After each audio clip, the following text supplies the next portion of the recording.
Good morning. Vivekananda competition class में आपका स्वागत है। आज हम फिर मुगल साम्राज्य शाहजहां के बारे में पढ़ेंगे। इससे पहले हम जहांगीर के बारे में पढ़े थे और देखे थे कि जहांगीर जो है, जहांगीर का 8 नवंबर 1627 ईस्वी में मृत्यु हो जाता है। कब? 8 नवंबर 1627 ईस्वी में। उसका शासन काल जो रहा था 1605 ईस्वी से लेकर 1627 ईस्वी तक। पीछे पढ़े थे कि उसकी 4 बीवियां जो होती हैं उसमें से एक के बारे में पढ़े थे कि जोधाबाई, जो जगत गोसाई के नाम से विख्यात थी, वह थी कौन? तो वह जोधपुर का शासक, कहाँ? जोधपुर का शासक उदय सिंह की बेटी। और उसी से एक पुत्र प्राप्त होता है। किसको? जहांगीर को, जिसका नाम रहता है खुर्रम। और वही आगे चलकर क्या बनेगा? शाहजहां। और एक तरफ देखे थे अस्मत बेगम के बारे में पढ़े थे। यह कौन थी? मेहरुन्निसा की माँ अस्मत बेगम, जो क्या बताई थी? गुलाब से इत्र निकालने की विधि किसको बताई थी? नूरजहां को बताई थी। और पीछे पढ़े थे कि नूरजहां गुट, नूरजहां जो एक अपना गुट बनाई थी, उसमें एक उसका भाई रहता है जिसका नाम रहता है आसफ खां। क्या नाम रहता है? आसफ खां। और आसफ खां की पुत्री जो होती है अर्जुबंद बानो बेगम। क्या नाम रहता है? अर्जुबंद बानो बेगम। उसी का नाम जो पढ़ेंगे हम, पढ़ेंगे मुमताज महल। क्या नाम है? मुमताज महल। तो पीछे हम देखे थे आपस में 2 गुट बन गया था और अंतिम समय में जो था सत्ता की बागडोर जो है वह नूरजहां संभाल ली थी। इसके बाद हम आज पढ़ेंगे मृत्यु के बाद उसका अगला शासक जो बनता है, अगला शासक वह शाहजहां, वही खुर्रम जो शाहजहां, उसके बारे में पढ़ेंगे। और इसका शासन काल देखेंगे 1627 ईस्वी से 1658 ईस्वी। कब से? 1627 से 1658 ईस्वी। इसके शाहजहां के पूरे काल, मुगल साम्राज्य में शाहजहां के काल के बारे में जो जानकारी मिलती है वह एक पुस्तक होता है जिसका नाम होता है पादशाहनामा। क्या नाम होता है? पादशाहनामा। और इसको मोहम्मद अमीर काजवीनी, अब्दुल हमीद लाहौरी और एक और था मोहम्मद वारिस, तीनों मिलकर लिखा था। और इसी पुस्तक से किसकी जानकारी मिलती है? शाहजहां के बारे में हमें जानकारी मिलती है। देखते हैं शाहजहां का जन्म जो हुआ था वह हुआ था 1592 ईस्वी में। और इसका मूल नाम क्या था? खुर्रम।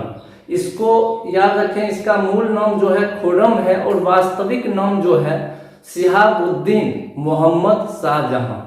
शिहाबुद्दीन मोहम्मद शाहजहां।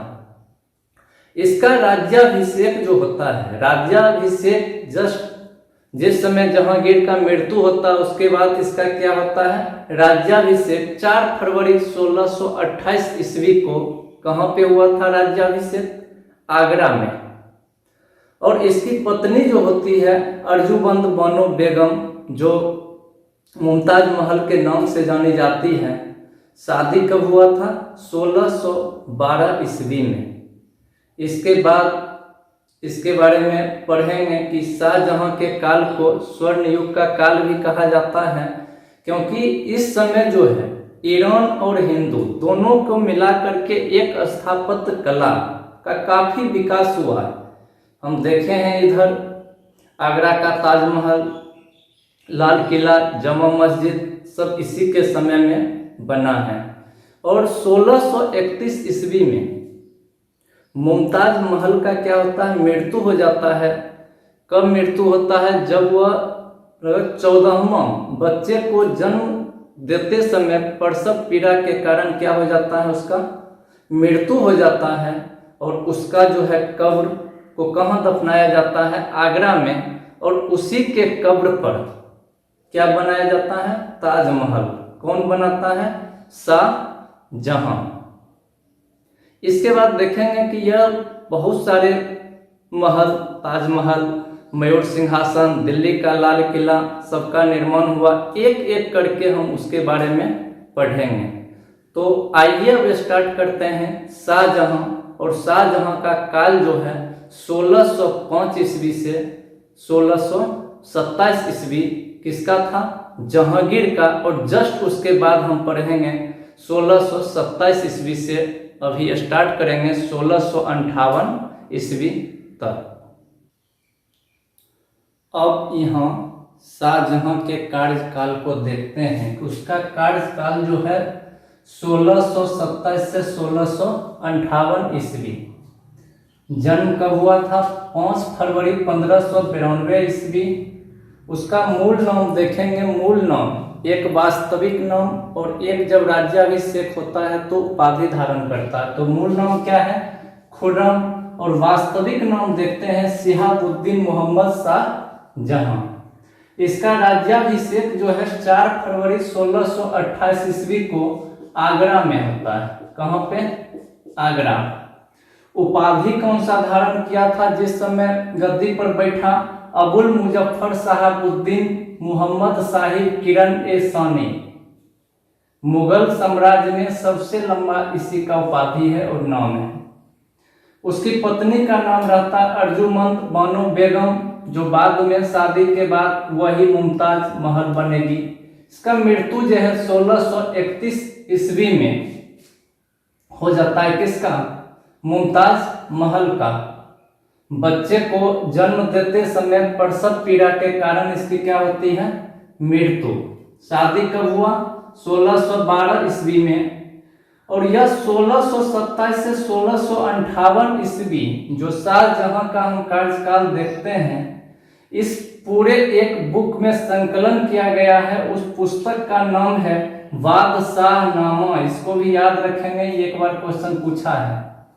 इसको लिखा कौन था, मोहम्मद अमीर काज़वीनी। मोहम्मद अमीर काज़वीनी, अब्दुल हमीद लाहौरी और मोहम्मद वारिस, तीनों मिलकर इस बुक को लिखा था। यहाँ एक बार ये भी क्वेश्चन पूछा हुआ है कि मुमताज महल का वास्तविक नाम क्या था। तो इसको भी हम ध्यान में रखेंगे कि मुमताज महल का वास्तविक नाम क्या था।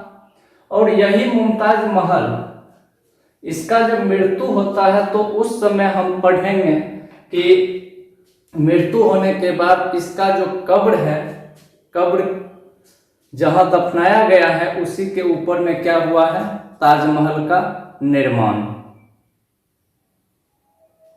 ताजमहल क्या पढ़ेंगे अब सबसे पहला कि शाहजहां क्या बनवाया है, ताजमहल।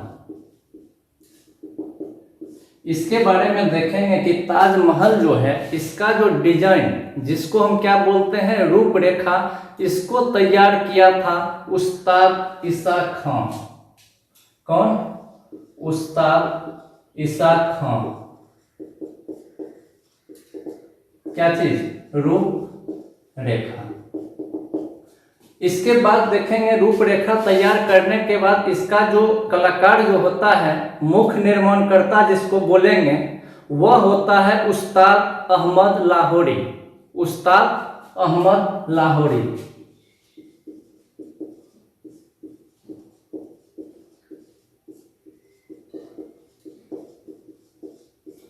यह देखेंगे कि इसमें जो है एक भारत का और एक ईरान का, दोनों मिलकर क्या करता है, इसका डिजाइन तैयार करता है, इसका निर्माण होता है। इसका निर्माण होने में 20 साल लगा था। कितना, 20 साल। यह बनना शुरू हुआ था 1632 ईस्वी में और बनकर तैयार हुआ था 1652 ईस्वी। कितना दिन लगा था, 20 साल लगा था। इस पे एक क्वेश्चन भी पूछा। सबसे पहले तो याद रखेंगे कि ताजमहल किसने बनवाया, तो शाहजहां ने। उसका रूपरेखा तैयार कौन किया? उस्ताद इसाक खां। उसका निर्माण करने का श्रेय, स्थापत्य कला जो संगमरमर लगा हुआ है वो कौन लगा? उस्ताद अहमद लाहौरी। इसमें जितना भी संगमरमर लगा था वो कहां से आया था? राजस्थान। राजस्थान। इस पर एक क्वेश्चन पूछा गया है कि हिंदू तथा ईरान, ध्यान रखिएगा, हिंदू तथा ईरान वास्तुकला का सर्वप्रथम समन्वय किस महल में मिलता है? का समन्वय किस महल में मिलता है? तो याद रखेंगे यही है ताज महल। अगला देखेंगे इसका हम मयूर सिंहासन। मयूर सिंहासन ये भी कौन बनाया था? शाहजहां ने। मयूर सिंहासन जो बना हुआ है यह पूरे सोना का बना हुआ था, सोना का बना हुआ था। इसका जो है निर्माण करने का श्रेय किसको जाता है? मयूर सिंहासन का बादल खां। याद रखेंगे कौन बनाया है इसको? बादल खां। मयूर सिंहासन जो है इसके ऊपर, मयूर सिंहासन के ऊपर यूनानी देवता जो है आर्फिसियस, इसका चित्र लगा हुआ है। कौन? यूनानी देवता आर्फिसियस। इसका क्या है? यह कौन है? यूनानी देवता। और यही मयूर सिंहासन के ऊपर में उसका जो है चित्र लगा हुआ है। इसके बाद देखेंगे हम अगला दिल्ली का लाल किला। कौन सा? दिल्ली का। यह भी कौन बनाया है? शाहजहां। यह कहां पे है? दिल्ली का लाल किला, दिल्ली। इसमें देखेंगे कि इसी के अंदर एक बना हुआ है दीवान ए आम, और एक जो है महल बना हुआ है दीवान ए खास। दीवान ए खास यह किसके अंदर है? दिल्ली का लाल किला जो है उसी के अंदर यह बना हुआ है। इसमें दो द्वार है, एक पश्चिम में द्वार होता है और एक दक्षिण में। कहा? उसके दो द्वार हैं। एक द्वार का नाम है लाहौरी। याद रखेंगे इसमें पश्चिम जो है, पश्चिम, उसका क्या नाम है? लाहौरी। और दूसरा जो है दक्षिण में है। यह दक्षिण जो है इसी के नाम से अभी भी चलता है, किला ए मुबारक। क्या नाम है? किला ए मुबारक।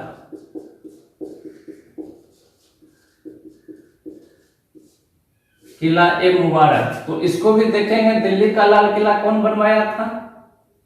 शाहजहां ने बनवाया। उसी के अंदर कौन सा है? दीवान ए आम और दीवान ए खास को बनवाया गया। पश्चिम गेट को क्या बोला जाता है? लाहौरी। और दक्षिण गेट को क्या बोला जाता है? किला ए मुबारक। इसके बाद हम देखेंगे फिर आगरा का मोती मस्जिद। आगरा का मोती मस्जिद।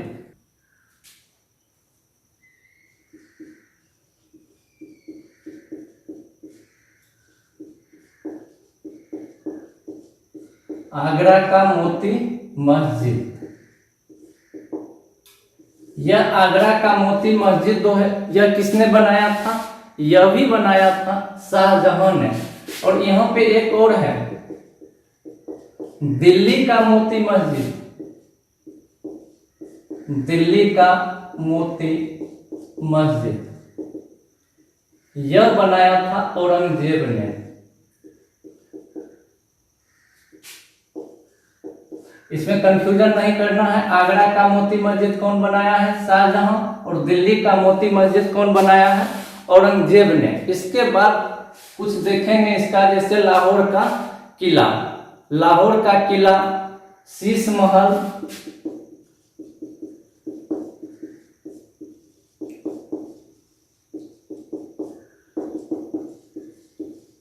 शीश महल, ये सब का निर्माण कौन करवाया है? ये सब का निर्माण कराया है शाहजहां। दिल्ली का जमा मस्जिद,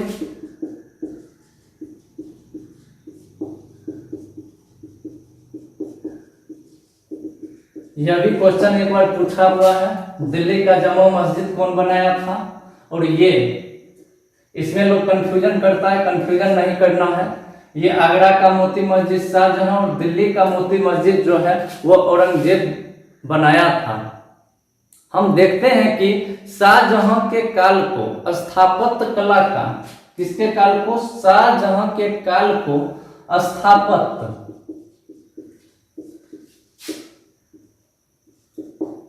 का स्वर्ण युग कहा गया है।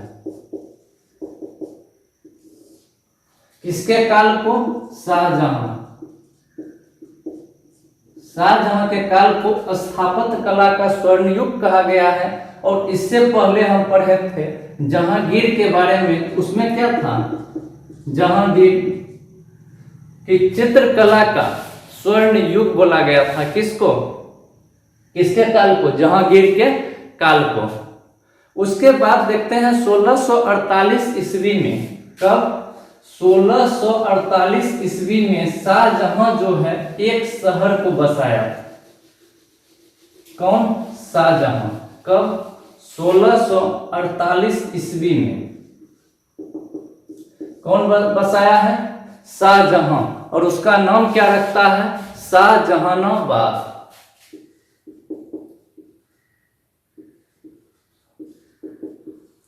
इसी को बोला जाता है पुरानी दिल्ली। क्या बोला जाता है, पुरानी दिल्ली। यह कब बना था, 1648 ईस्वी में शाहजहानाबाद नामक एक नगर बसाया था। और उसे देखेंगे कि आगरा जो है अपनी राजधानी को ले आता है कहाँ, राजधानी बदलकर यही शाहजहानाबाद। कहां से, 48 में आगरा से राजधानी कहां जाता है, शाहजहानाबाद। यानी ये जो आगरा है यहां से राजधानी को चेंज करके कहां ले चला जाता है, दिल्ली, जिसको अभी हम क्या बोलते हैं, पुरानी दिल्ली। अब यहां देखेंगे कुछ साम्राज्य विस्तार शाहजहां के समय में जो किया है उसके बारे में पढ़ेंगे। कुछ युद्ध लड़ाई लड़ा गया है। तो इसमें सबसे पहले देखेंगे 1636 ईस्वी, कब, 1636 ईस्वी बीजापुर। ये भी कहाँ पड़ता है, कर्नाटक के बगल में, बीजापुर कर्नाटक के बगल में। इस समय जो है शाहजहां अपने तरफ से 3 मुख्य सैनिक को भेजता है, खान ए जहां, खान ए जमा, खान ए जहां, खान ए जामा, खान ए गौरा।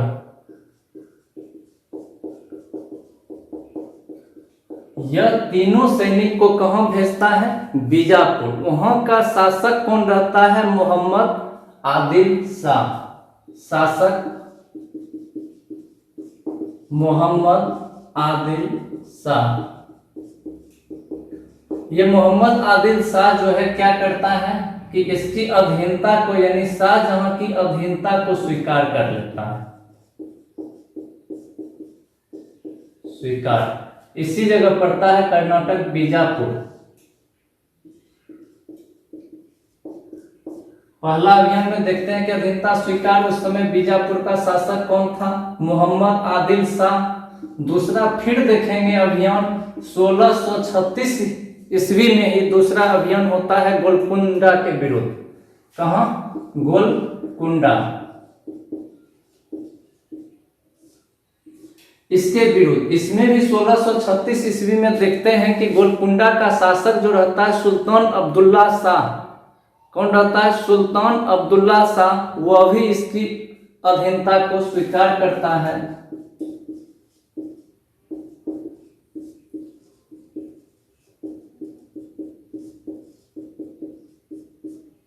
यह गोलकुंडा पड़ता कहां है, यह पड़ता है हैदराबाद। इसमें देखेंगे फिर एक बार इस पर आक्रमण हुआ है, कहां, गोलकुंडा। फिर बाद में यह स्वतंत्र हो जाता है और फिर शाहजहां क्या करता है, वहां पे सैनिकों को भेजता है। अगला देखेंगे फिर 1636 ईस्वी में 1636 ईस्वी में औरंगजेब को, इस जगह से क्वेश्चन बना है, 1636 ईस्वी में औरंगजेब को, इसको ध्यान में रखिएगा, औरंगजेब को दक्कन का सूबेदार बना देता है। कौन? शाहजहां। कब? 1636 ईस्वी में औरंगजेब को दक्कन का सूबेदार बना देता है। कब तक यह रहता है? 1636 से 1644। फिर 1644 में देखेंगे इसको कुछ दिन के लिए कहां का? गुजरात का सूबेदार बना देता है। गुजरात का सूबेदार। यह लगभग 8 साल यहाँ पे क्या रहा है? सूबेदार यानी गवर्नर के पद पे रहा है। कौन? औरंगजेब। कौन बना रहा है? शाहजहां।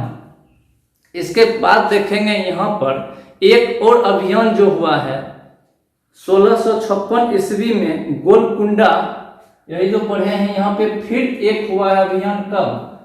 1636 और एक 1656 ईस्वी में। 1656 ईस्वी में हैदराबाद पड़ता है गोलकुंडा। कुतुब शाह यहाँ का शासक उस समय कौन रहता है? कुतुब शाह। इसमें क्या होता है कि दोनों में संधि हो जाता है। 36 में बीजापुर, फिर 36 में गोलकुंडा, और यही गोलकुंडा पर दोबारा फिर 1656 ईस्वी में जिस समय कौन रहता है? कुतुब शाह। दोनों में क्या होता है? संधि। और 1636 में देखते हैं औरंगजेब को दक्कन का सूबेदार बना दिया जाता है, और कुछ दिनों के लिए 1644 में गुजरात का सूबेदार इसको बना दिया जाता है। उसके बाद फिर देखते हैं 1652 ईस्वी में फिर कहां का? दक्कन का सूबेदार बना दिया जाता है। किसको? औरंगजेब को। 1652 से लेकर जब तक यह गद्दी पर बैठता है उस समय तक यहाँ का क्या रहता है? सूबेदार।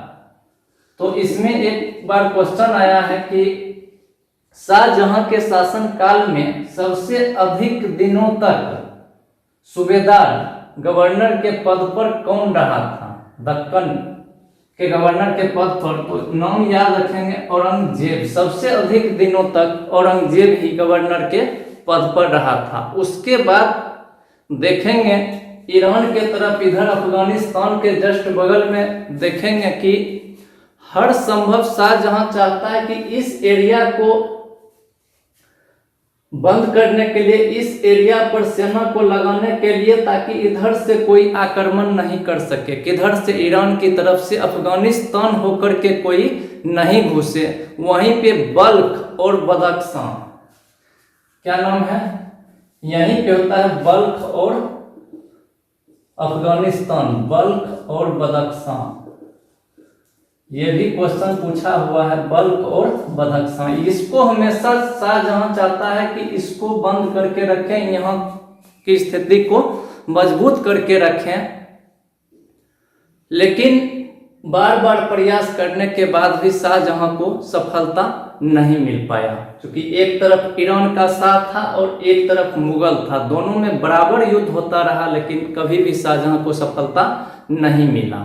उसके बाद हम देखेंगे एक युद्ध 1658 में, कि एक तरफ देखेंगे कि 1657 ईस्वी में शाहजहां जो क्या होता है कि वो बीमार पड़ जाता है, और उसी का बेटा औरंगजेब जो है उसे बंदी बना करके आगरा के किला में रख देता है, जहां उसका क्या हो जाता है? मृत्यु हो जाता है। किसका? शाहजहां का। तो देखते हैं एक 1658 में धर्मत का युद्ध। 1658 धर्मत का युद्ध, यह कहां पड़ता है? धर्मत यह पड़ता है उज्जैन में। कहां पड़ता है? उज्जैन में।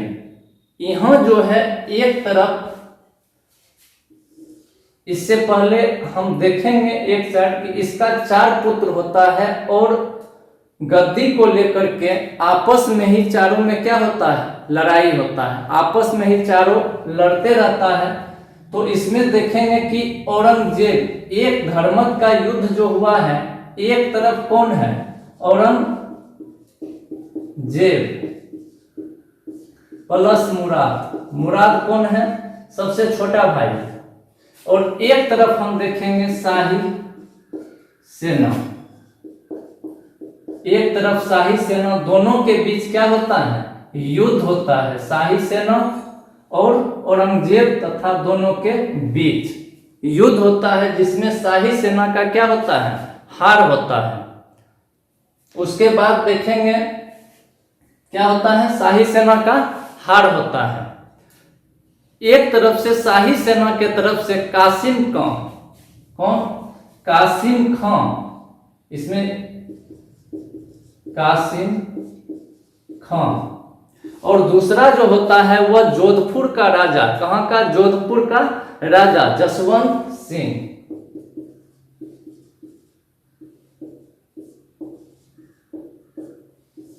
इसके नेतृत्व में युद्ध होता है। इधर रहता औरंगजेब और मुराद, जिसमें शाही सेना की क्या होती? हार होता है। और इसके बाद देखेंगे एक और युद्ध के बारे में, जिसमें शाहजहां को उसका पुत्र ही औरंगजेब क्या करता है? बंदी बना लेता है। मई 1698 में सामूगढ़ का युद्ध। कौन सा? 1658 मई, सामूगढ़ का युद्ध। यह कहां पड़ता है? आगरा के बगल में। इसमें देखते हैं दारा सिको। दारा सिको यह जो है शाहजहां का सबसे बड़ा पुत्र रहता है। इसका किसके साथ होता है युद्ध? औरंगजेब। औरंगजेब के साथ युद्ध होता है। इधर दारा सिको भी रहता है। ये रहता है 3 नंबर, सबसे छोटा रहता है मुराद। इसमें क्या होता है कि दारा सिको का क्या होता है? हार जाता है। दारा सिको पराजित होता है। औरंगजेब क्या होता है? विजयी होता है। यहीं पे क्या करता है? 1658 ईस्वी में ही, इसी युद्ध के बाद शाहजहां को क्या करता है? बंदी बना लेता है। किसको? अपने पिता को। ये भी क्वेश्चन पूछा है कि मुगल साम्राज्य में कौन शासक था जो अपने पिता को ही बंदी बनाकर खुद गद्दी पर बैठा था? तो वही था कौन? औरंगजेब। तो शाहजहां को क्या करता है? वहीं पे आगरा का किला में बंदी बना लेता है। और यह मुराद जो है, इसको कहां? ग्वालियर के किला में। दोनों को अलग अलग रख देता है, जिसमें आगे देखेंगे 1666 ईस्वी में। कब? 1666 ईस्वी में शाहजहां का मृत्यु हो जाता है। यानी 8 साल तक वो कहाँ रहता है? बंदी बनाकर रखता है। कहाँ? आगरा का किला में। शाहजहां का मृत्यु। और मृत्यु होने के बाद क्या होता है कि शाहजहां को मुमताज महल के बगल में ही इसको भी आगरा में दफना दिया जाता है। कहाँ? आगरा। किस जगह? तो मुमताज महल का जहां कब्र है उसी के बगल में शाहजहां को भी दफना दिया जाता है। इस प्रकार। और इसके बाद वह अपना जो है राज्याभिषेक कर लेता है। कौन? औरंगजेब। यहाँ देखेंगे कि शाहजहां का कितना पुत्र होता है? 4 पुत्र होता है। एक तो सबसे बड़ा कौन हो गया? दारा सिको। और सबसे छोटा मुराद। और एक हो गया कौन सा? औरंगजेब। और एक शाह शुजा। यानी चारों के बीच में गद्दी को लेकर क्या होता है? उत्तराधिकारी को लेकर युद्ध होता है। यहां से लगातार हम देखेंगे कि सब आपस में क्या होगा? एक तो खत्म हो गया, इसको तो ग्वालियर में कैद कर दिया। ये दूसरा शाहजहां का क्या हो गया? मृत्यु हो गया। एक दारा सिको जो है कि यही किसके? शाहजहां के तरफ से लड़ता है। और ये भी अंतिम में क्या देखेंगे कि पराजित हो जाता है और इसको मृत्यु दंड दे देता है। तो इसके बाद देखते हैं अगला जनवरी 1659 ईस्वी। कब? जनवरी 1659 ईस्वी में अगला उस समय क्या करता है, ये अपना राज्याभिषेक कर लेता है। कौन? औरंगजेब। जनवरी 1659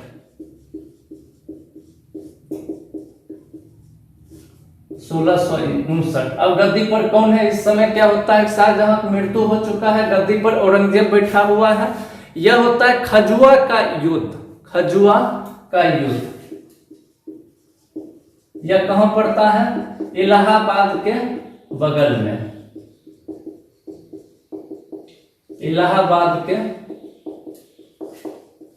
इलाहाबाद के बगल में पड़ता है खजुआ। यहां जो है औरंगजेब और शाह शुजा के मध्य जो है, किसके मध्य?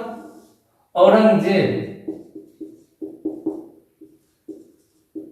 और इससे जो बड़ा भाई रहता है शाह शुजा, इस दोनों के बीच में क्या होता है? युद्ध होता है। औरंगजेब क्या होता है? विजय होता है और इसे जंगल में खदेड़ दिया जाता है। कहां? जंगल में।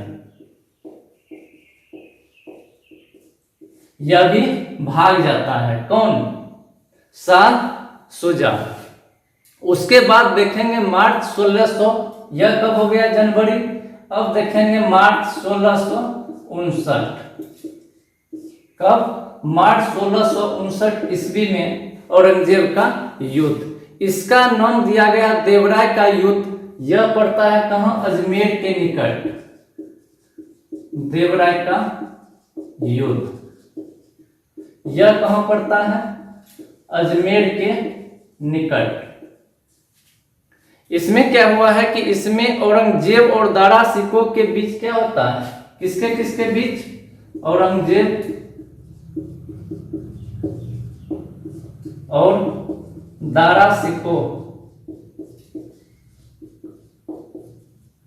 इसके बारे में हम पढ़ेंगे अलग से। दारा सिकोह के बारे में दोनों के बीच क्या होता है? युद्ध होता है। औरंगजेब क्या होता है? विजय होता है। दारा सिकोह क्या होता है? पराजित। और इससे क्या करता है? औरंगजेब मृत्यु दंड दे देता है। मृत्यु दंड, यानी औरंगजेब का सबसे बड़ा भाई कौन है? दारा सिकोह। इसे क्या करता है? मृत्यु दंड दे देता है। और इसको, दारा सिकोह को हुमायूं के मकबरा, हुमायूं का जहां मकबरा रहता है उसी के तहखाने के बगल में दफना देता है। हुमायूं के तहखाने के बगल में दफना देता है। किसको? दारा सिकोह को। और यहां से जो है उत्तराधिकारी का लड़ाई समाप्त हो जाता है। से पहले देखे शाह शुजा को भी अलग कर दिया है। और इसके बाद हम देखते हैं इसके चारों भाई के बारे में कि उस समय कौन कहां का गद्दी पर किस जगह बैठा हुआ रहता है। पहला पुत्र, सबसे बड़ा पुत्र होता है दारा सिकोह।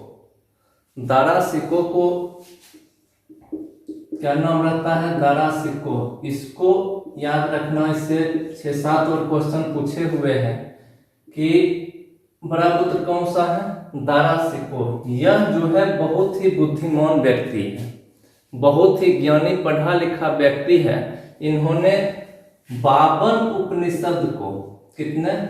52 उपनिषद को फारसी में अनुवाद किया था।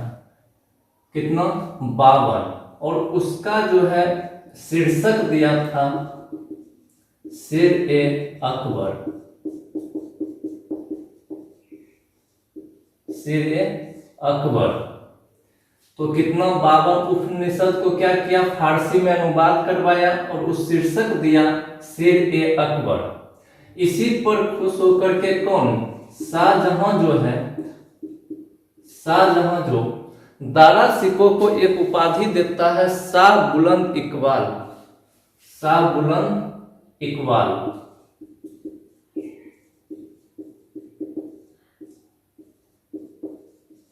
इकबाल ये भी पूछे हुए हैं कि उसका शीर्षक क्या था। दूसरा है कि कौन सा उसको शाहजहां कौन सा उपाधि दिया था और कितने का अनुवाद फारसी में, तो 52 उपनिषद का क्या किया गया, फारसी में अनुवाद किया गया। और इसी दारा सिक्कों को जो है एक जो इतिहासकार रहता है लेन पुल, इसका भी नाम याद रखेंगे, लेन पुल। शाहजहां को क्या बोला था, लघु अकबर। तो इससे जो है यह बहुत ही भी आई है कि कितना 52 उपनिषद को फारसी में अनुवाद किया, उसका शीर्षक दिया था सिर-ए-अकबर। और उसी पर शाहजहां उसको उपाधि दिया था शाह बुलंद इकबाल। और लेनपुल जो इतिहासकार है इसको बोला था शाहजहां को लघु अकबर। इसके बाद देखेंगे कि दो जो है, एक संस्कृत ग्रंथ भगवत गीता और वशिष्ठ, कौन, पहला भगवत गीता, दूसरा है वशिष्ठ उपनिषद। बड़ा संस्कृत का ग्रंथ है। अपनी देख रेख में भी इसका क्या किया था, फारसी में इसका भी अनुवाद करवाया, फारसी में अनुवाद करवाया। दूसरा शाह सुजा, इसको कहाँ का, बंगाल का सूबेदार। तीसरा औरंगजेब,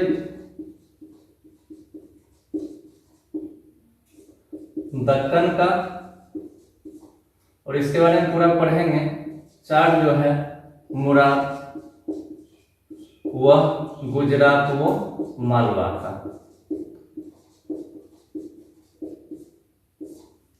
अंत में उत्तराधिकारी कौन बनता है, औरंगजेब। 1633 में शाहजहां, कब, 1633 में शाहजहां जो है वह क्या किया था कि सारे हिंदू मंदिर जितने भी थे, सारे मंदिरों को यह क्या किया था, जितना भी मंदिर जहांगीर बनाया था सबको यह तोड़वा दिया था। बनारस में यह 76 मंदिर को तोड़वाया था। बनारस में 76 मंदिर को क्या किया, तोड़वा दिया। और जितने भी हिंदू मंदिर बनने पर रोक लगा दिया था। कौन, एक भी मंदिर नहीं बनेगा, ऐसा प्रतिबंध कौन लगाया था, शाहजहां। उसके बाद देखेंगे 1636-37, 1636-37, इसमें क्या किया था कि पढ़े थे बलबन के समय, बलबन एक प्रथा लाया था सिजदा। यह सिजदा क्या होता है, यह होता है कि शासक के सामने, राजा के सामने जब कोई प्रजा जाता है तो वो साष्टांग झुक करके नमस्कार करता है। क्या नमस्कार, साष्टांग नमस्कार। इस प्रथा को यह क्या किया था, समाप्त कर दिया था। कौन, शाहजहां। यह पहले लागू कौन किया था, बलबन। इसको समाप्त कर दिया कौन, ये भी क्वेश्चन पढ़ा हुआ है कि बलबन जो सिजदा प्रथा लागू किया था, व्यवस्था लागू किया, उसको समाप्त कौन किया था, वह किया था शाहजहां। और इसके जगह पर इसमें एक और प्रथा को समाप्त किया था कि शासक का जो होता है पगड़ी में उसका फोटो लगाना, इसको भी यह समाप्त किया था। कौन, शाहजहां। और इसके जगह पर एक ला दिया था चहार तस्लीम, चहार तस्लीम प्रथा लाया था। तो यहां भी इस क्वेश्चन को ध्यान में रखेंगे कि बलबन जो सिजदा प्रथा लागू किया था, इसको समाप्त कौन किया है, शाहजहां। फिर उसके बाद अगला देखेंगे कि जो जिस समय जहांगीर जो लागू, जहांगीर एक लाया था कौन सा, इलाही संवत। जहांगीर लाया था इलाही संवत। इसको यह समाप्त करके इस जगह क्या ला दिया, हिजरी संवत। इसके बाद एक और अच्छा कार्य किया था, वो हिंदू मुस्लिम विवाह पर रोक लगा दिया, विवाह पर रोक। यह कौन कर रहा है, शाहजहां। इसके बाद अकबर तीर्थ यात्रा कर जिसको समाप्त किया था, शाहजहां क्या करता है, उसको पुनः शुरू कर देता है। सिर्फ एक काशी के जो बाबा रहते हैं, क्या नाम रहता है, कामिंद्रा चार्ज। सिर्फ इनके कहने पर काशी में जो है तीर्थ यात्रा कर जो है वहां पे छोड़ दिया जाता है, लेकिन काफी इसका विरोध होता है और अंत में जाकर फिर से तीर्थ यात्रा कर को क्या होता है, समाप्त कर दिया जाता है। फिर आगे देखेंगे कि संभाग कहाँ पड़ता है, संभाग यह पड़ता है गुजरात में। यहाँ क्या हुआ था कि यहाँ गौ हत्या, नागरिकों के प्रार्थना के कारण गौ हत्या को बंद करवाया था कौन, शाहजहां। उसके बाद इसके हम देखेंगे प्रशासनिक व्यवस्था। प्रशासनिक व्यवस्था के बारे में एक इतिहासकार रहता है जिसका नाम रहता है ट्रेवरनियर। यह कहता है कभी भी शाहजहां जो है अपने प्रजा के सामने अपने आप को शासक राजा के रूप में नहीं देखा, उसको अपना परिवार और अपना पुत्र के रूप में देखता था और उसकी रक्षा भी करता था। अब इसके बाद देखेंगे संस्कृत के एक महान कवि जिनका क्या नाम था, जगन्नाथ। संस्कृत के महान कवि नाम क्या है, इसको याद रखेंगे, पूछा हुआ क्वेश्चन है, जगन्नाथ। इसी को शाहजहां ने क्या किया था, महाकविराज की उपाधि दिया था। क्या, महाकवि राज। एक और शाहजहां के शासनकाल में देखते हैं कि इब्रहरण किसका, रामायण का। इब्रहरण जो है रामायण का क्या करता है, फारसी में अनुवाद करता है। बनवारी दास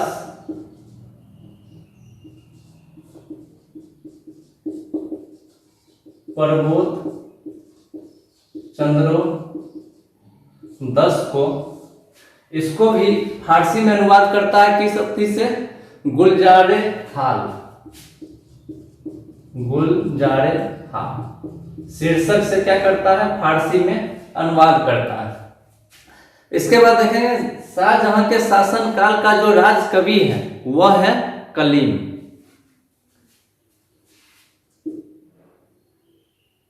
राज कवि क्या नाम रहता है, कलीम। किसके शासनकाल, शाहजहां के शासनकाल का। फिर फकीर और मीर हासिम शाहजहां के प्रमुख चित्रकार थे। कौन, फकीर और मीर हासिम। फकीर और मीर हासिम प्रमुख चित्रकार किसके, शाहजहां के। इसके बाद एक इतिहासकार के बारे में पढ़े थे, के.एल.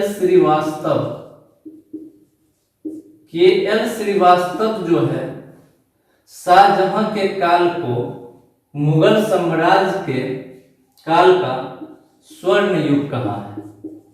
इसका नाम याद रखेंगे, के.एल. श्रीवास्तव जो है शाहजहां के काल को मुगल साम्राज्य के काल का स्वर्ण युग कहा था। इसके बाद हम कोहिनूर हीरा के बारे में देखते हैं कि एक जगह रहता है गोलकुंडा।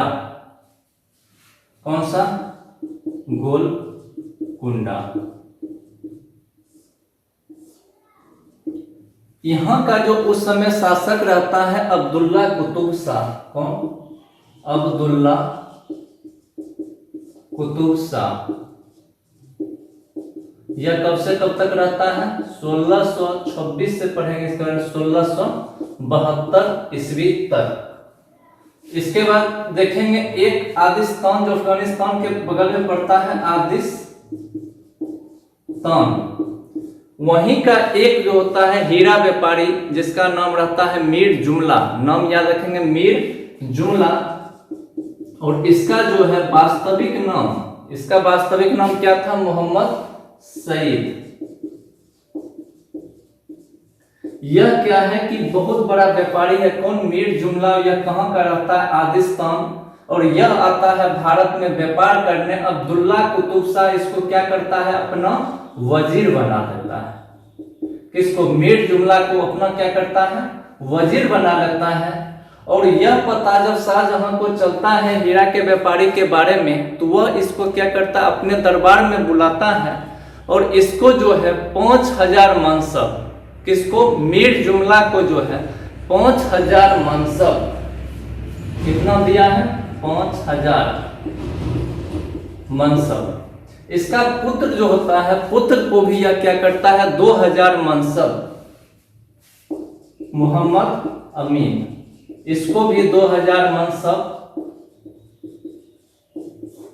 यह कौन देता है, शाहजहां, किसको देता है, मीर जुमला को और उसके पुत्र अमीन जुमला को, दोनों को, एक को 5000 दूसरे को 2000 देता है। तीसरा क्या करता है कि एक उपाधि देता है, शाहजहां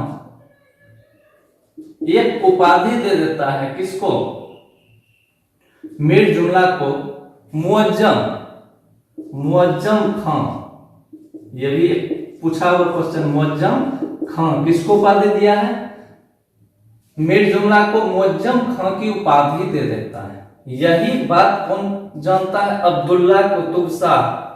इससे बहुत बुरा लगता है और इसका जो है मीर जुमला का जितना भी घर है, संपत्ति है, सबको जब्त कर लेता है। कौन, अब्दुल्ला कुतुब शाह। सबको जब्त कर जब लेता है तो यह बात पता चलता है शाहजहां को कि अब्दुल्ला कुतुब शाह मीर जुमला का सारा संपत्ति क्या कर लिया है, जब्त कर लिया है। और वहां से औरंगजेब को भेज देता है, किसके पास, अब्दुल्ला कुतुब शाह से युद्ध करने के लिए। औरंगजेब जब आता है यहाँ, तो दोनों में क्या होता है कि संधि हो जाता है और मीर जुमला कहाँ चला जाता है, शाहजहां के दरबार में, और मुअज्जम खां की उपाधि के साथ वहां रहता है। वहीं पे कहाँ, शाहजहां के दरबार में यह जो है भेंट करता है क्या, एक अमूल्य जो है पूरे विश्व में द्वितीय मूल्य का, सौंदर्य का जो हीरा होता है, कोहिनूर हीरा। क्या करता है, गिफ्ट में देता है, किसको लेकर के, शाहजहां। कौन दे रहा है, मीर जुमला, उसी का नाम है मोहम्मद सईद। शाहजहां क्या करता है, 5000 मनसब दे देता है मीर जुमला को, और इसका बेटा जो रहता है मोहम्मद अमीन, इसको 2000 मनसब प्रदान करता है और अपने दरबार में मुअज्जम खां की उपाधि देता है। इसी पर मीर जुमला जो है कोहिनूर का हीरा क्या करता है, शाहजहां को प्रदान करता है। इसके अगला भाग जो आएगा औरंगजेब के बारे में, आगे हम औरंगजेब को देखेंगे कि वह कैसे हिंदू का कट्टर विरोधी होता है। धन्यवाद।